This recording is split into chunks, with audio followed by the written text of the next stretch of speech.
ಆಫ್ರಿಕಾದಲ್ಲಿ ವಾಸ ಮಾಡ್ತಾ ಇದ್ದ ಒಬ್ಬ ರೈತ. ಅವನ ಕಿವಿಗೆ ಸುದ್ದಿ ಬಂತಂತೆ. ಸುದ್ದಿ ಏನು? ಆಫ್ರಿಕಾದಲ್ಲಿ ವಜ್ರಗಳು ಸಿಗುತ್ತವೆ. ಭೂಮಿಯಲ್ಲಿ ಆಫ್ರಿಕಾದಲ್ಲಿ ವಜ್ರಗಳು ಸಿಗುತ್ತವೆ ಎಂಬ ವಿಷಯ ಅವನ ಕಿವಿಗೆ ಬಂತು. ಉತ್ಸುಕತೆ ಬಂತು. ಯಾಕೆಂದರೆ ಈ ಕೃಷಿ ಮಾಡಿ ಏನು ಬರ್ತದೆ? ಅದು ಏನಾದರೂ ಭೂಮಿಯಲ್ಲಿ ವಜ್ರ ಸಿಕ್ಕಿದ್ರೆ 7 ತಲೆಮಾರು ಕೂತು ತಿನ್ಬೋದು. ಹಾಗಾಗಿ ಈ ಭೂಮಿ ಬೇಡ, ತಾನಿರುವ ಭೂಮಿ ಬೇಡ, ವಜ್ರ ಸಿಗುವ ಭೂಮಿ ಬೇಕು, ವಜ್ರದ ಗಣಿಯಾಗಬಲ್ಲ ಭೂಮಿ ಬೇಕು ಎಂಬ ಒಂದು ಉತ್ಸುಕತೆ ಎಂಬ ಒಂದು ತವಕ. ಹಾಗಾಗಿ ತಾನಿರುವ ಭೂಮಿಯನ್ನು ಮಾರಾಟ ಮಾಡಿ, ತನ್ನ ಜಮೀನನ್ನು ಮಾರಾಟ ಮಾಡಿ ವಜ್ರದ ಗಣಿ ಇರುವ ಕಡೆಗೆ ಹೊರಟ. ಅಲ್ಲೆಲ್ಲರೂ ಜಮೀನು ತಗೊಂಡು ವಜ್ರ ಸಿಗ್ತದೆ ನೋಡಿ, ಅದರಿಂದ ತುಂಬ ಹಣ ಗಳಿಕೆ ಮಾಡ್ತಕ್ಕಂಥದ್ದು ಅಂತ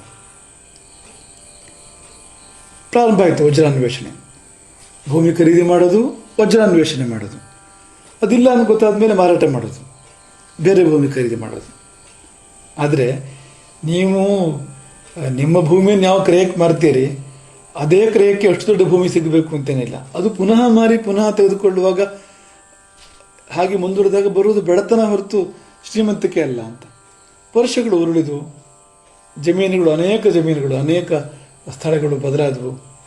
ಹಣ ಕರಗಿತು, ಆರೋಗ್ಯ ಕೆಟ್ಟಿತು. ವಜ್ರಗಳನ್ನು ಹುಡುಕಿ ಹಿಡಿಯಿತು ಹುಚ್ಚು. ಸಾಮಾನ್ಯ ಈ ವಜ್ರದಿಂದ ಹೋಗೋರು ಅಥವಾ ದುಡ್ಡಿನಿಂದ ಹೋಗೋರು, ನಿಧಿಯಿಂದ ಹೋಗೋರು ಹೀಗೆ ಆಗೋದು. ಕೊನೆಗೆ ಸಂಪತ್ತೆಲ್ಲ ಸರ್ವನಾಶ, ನಿರಾಶೆಯ ಪರಾಕಾಷ್ಠೆ. ನಿರಾಶೆಯ ಪರಾಕಾಷ್ಠದ ಮನುಷ್ಯ ಏನು ಮಾಡ್ತಾನೆ? ಹೊಳೆಗೆ ಹಾರ್ತಾನೆ. ಅದನ್ನೇ ಮಾಡಿದ, ಆತ್ಮಹತ್ಯೆ ಮಾಡಿದ. ಹೊಳೆಗೆ ಹಾರಿ ಆತ್ಮಹತ್ಯೆಯನ್ನು ಮಾಡಿಕೊಂಡ. ಈ ಕಡೆಗೆ ಕಥೆ ಮುಂದುವರಿಯುತ್ತದೆ, ನೀವು ಗಾಬರಿ ಆಗಬೇಡಿ. ಅವನು ಆತ್ಮಹತ್ಯೆ ಮಾಡ್ಕೊಂಡು ಮುಗಿದೋಯ್ತು ಕಥೆ ಹಾಗೆ ಅನ್ಕೋಬೇಡಿ. ಆ ಭೂಮಿ ಇದೆ ನೋಡಿ.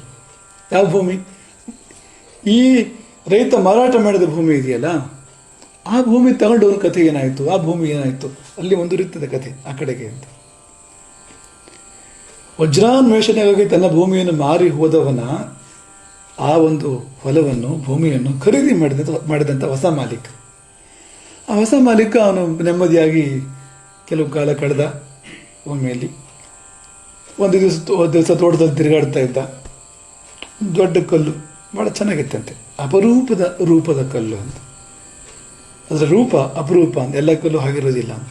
ಹಾಗೊಂದು ಆಕರ್ಷಕವಾದ ಕಲ್ಲು, ಒಂದು ಮೊಟ್ಟೆಯಷ್ಟು ದೊಡ್ಡ ಕಲ್ಲು ಕಾಣಿಸ್ತು. ತಂದು ಶೆಲ್ಫಲ್ಲಿ ಇಟ್ಟ, ಡ್ರಾಯಿಂಗ್ ರೂಮಿನ ಶೆಲ್ಫಲ್ಲಿ ಇಟ್ಟ ತಂದು. ಅಲ್ಲಿತ್ತು ಕೆಲವು ಸಮಯ. ಒಂದು ದಿನ ಆತನ ಸ್ನೇಹಿತ ಬರ್ತಾನೆ ಮನೆಗೆ. ಆತ ಇವನ ಸ್ನೇಹಿತ ಮಾತ್ರ ಅಲ್ಲ, ರತ್ನ ಪರೀಕ್ಷಕ ಕೂಡ ಹೌದು, ರತ್ನ ಪರೀಕ್ಷಾ ವಿಶಾರದ ಕೂಡ ಹೌದು. ಆತ ಒಂದಿನ ಮನೆಗೆ ಬಂದಾಗ ಅದು ಇದು ಉಭಯ ಕುಶಲೋಪರಿ ಲೋಕಾಭಿರಾಮ ಎಲ್ಲ ಆದಮೇಲೆ ಶೆಲ್ಫ್ ಕಡೆ ಗಮನ ಹೋದರೆ ಚಕಿತನಾದ. ಅವನ ಬಾಯಿಂದ ಉದ್ಗಾರ ಬಂತು, ವಜ್ರ. ಸಾಮಾನ್ಯ ವಜ್ರ ಅಲ್ಲ, ಜಗತ್ತಿನಲ್ಲಿಯೇ ಅತ್ಯಂತ ದೊಡ್ಡದಾದ ವಜ್ರ ಇದು,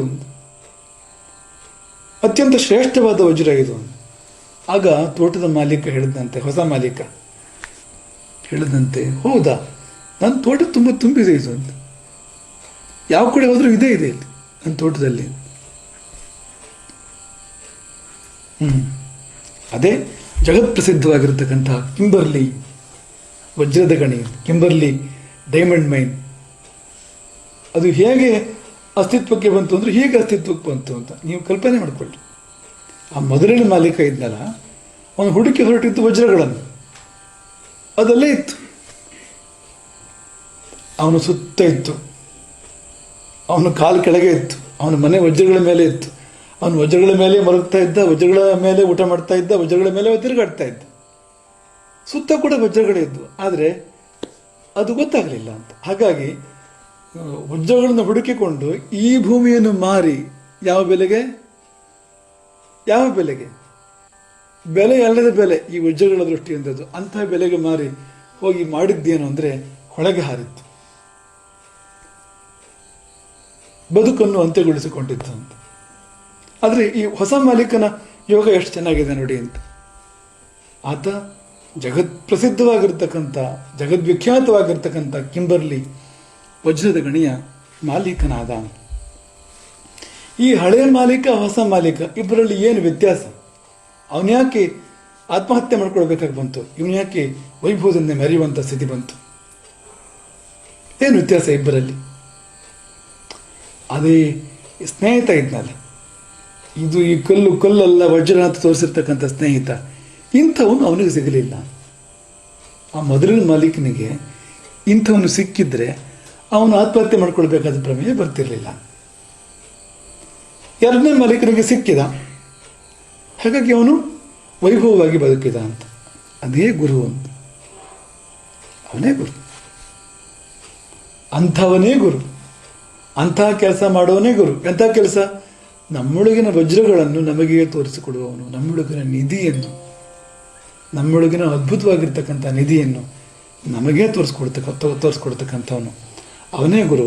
ಅಂಥವನು ಸಿಗದಿದ್ದರೆ ಬದುಕು ಪತನದ ಹಾದಿಯನ್ನು ಹಿಡಿತದೆ, ಬದುಕು ನಾಶದ ಹಾದಿಯನ್ನು ಹಿಡಿತದೆ. ಅಂಥವನು ಸಿಕ್ಕಿದರೆ ಬದುಕು ಉಚ್ಚಾಯಕ್ಕೆ ಹೋಗ್ತದೆ, ಗುರುವಿನ ಮಹತಿಯನ್ನು ಸಾರ್ತದೆ. ಗುರುವಿಲ್ಲದಿದ್ದರೆ ಎಂಥ ಶೂನ್ಯ ಅದು, ಗುರುವಿದ್ದರೆ ಎಂಥ ಪೂರ್ಣ ಬದುಕು ಎನ್ನುವುದನ್ನು ಈ ಕಥೆ ಯಾವುದೇ ಒಂದು ಚರ್ಚೆಗೆ ಎಡೆಯಿಲ್ಲದಂತೆ ನಮಗೆ ನಿರೂಪಿಸ್ತದೆ, ಅರ್ಥ ಮಾಡಿಸ್ಕೊಡ್ತದೆ ಯಾರಿಗೂ ಬೇಕಾದರೂ.